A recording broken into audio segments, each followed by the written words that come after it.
తినాలనిపిస్తుంది కానీ వాటిని తట్టి చేయాలి, ఒక 4-5 గంటల ముందు నానబెట్టాలి. ఇదంతా ఎవరు చేస్తారు చెప్పండి? అందుకే ఇన్స్టెంట్గా బొబ్బట్లు తినాలనిపించే క్రేవింగ్స్ తీర్చుకోవడానికి ఇక్కడైతే మైదా పిండిని తిక్కగా కలిపేసాను. కొంచెం సాల్ట్, సోడా ఉప్పు, మైదా పిండి కొంచెం సాల్ట్ అలాగే సోడా ఉప్పు వేసుకొని కేక్ బ్యాటర్ లాగా తిక్కగా కలిపి పక్కన పెట్టుకోవాలి. అలాగే పచ్చెనపప్పు అయితే కుక్కర్లో వేసుకొని 2 విజిల్స్ తీపిచ్చి దాన్ని అయితే మిక్సీలో వేసుకొని పచ్చెనపప్పు అలాగే బెల్లం 2 కలిపేసి పెట్టుకోవాలన్నమాట. ఇప్పుడైతే పూర్ణం రెడీ అయిపోయింది. చిన్న చిన్న బాల్స్ వేసుకొని ఈ మైదా పిండి తిక్కగా కలుపుకున్నాం కదా, ఆ బ్యాటర్ లో ఈ లడ్డూలు వేసుకొని డీప్ ఫ్రైకి ఆయిల్ పెట్టుకొని వేసుకోవడమే. మనకు మైదా ఈ బొబ్బట్లు అనుకోండి కొంచెం తట్టి చేయాలి. కాకపోతే మైదా పిండి అన్హెల్దీ కదా అని అనుకుంటారు.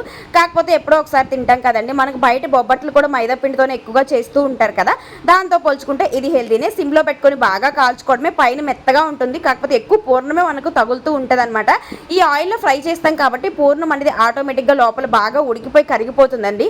మావాడు మాత్రం బోండాలు అనుకొని పచ్చడి నంచుకొని తిన్నాడు. ఇదే హైలైట్. వీడియోని సబ్స్క్రైబ్ అవ్వాలి.